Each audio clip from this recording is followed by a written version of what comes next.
மோடி தலைமைக்கு ஒரு குருஷியல் டைம்ல நின்னவரு ஓபிஎஸ். அத ஒருங்கிணைத்தவரு அண்ணாமலை. அவருக்கு அந்த பாதிப்பு வராத அளவுக்கு செயல்பட்டிருக்கணும். அந்த செயல்பாடு இல்லாதது இன்னைக்கு வந்து ஒரு 13% வாக்கு அதிமுக பின்னடைவு காரணமா இருந்த ஒரு சக்தி என்டிஏக்குள்ள வந்தாரு. அவர் இன்னைக்கு விலகி போறது என்டிஏக்கு வந்து பெரிய பின்னடைவு. நமக்கு கண்ணுக்கு தெரிஞ்சது 1% தான். 0.9 தான். ஆனா 13 வெளியேறினதுக்கு காரணம் இவருதான்.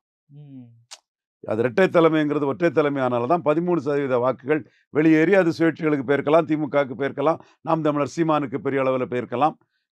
தென் என்டிஏக்குள்ளே வந்திருக்கலாம்.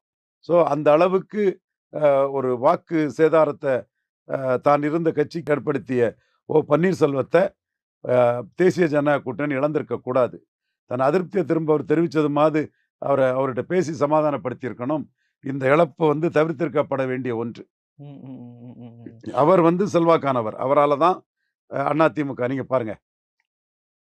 சேலத்துல 38%, விழுப்புரத்துல 35, சிதம்பரத்துல 35, கள்ளக்குறிச்சியில நியர்லி 40, நாமக்கல்ல 40, கன்னியாகுமரியில 5, தூத்துக்குடியில டெபாசிட் இழப்பு, திருநெல்வேலியில 8, ராமநாதபுரத்துல 9, தேனியில 13, மதுரையில 3வது போச்சுன்னா ஓபிஎஸ்க்கு செல்வாக்கு தானே.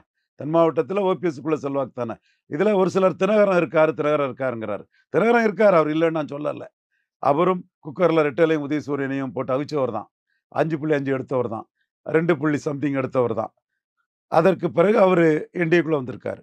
ஆனா ஓபிஎஸ்ஸ பொறுத்தவரையில 2021ல 33 எடுத்த அதிமுகவுல அவர் போன பிறகு அது 19.4 ஆயிட்டு.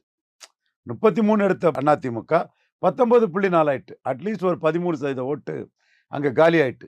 அந்த 13% ஓட்டு காலியாததுக்கு காரணம் ஓபிஎஸ்.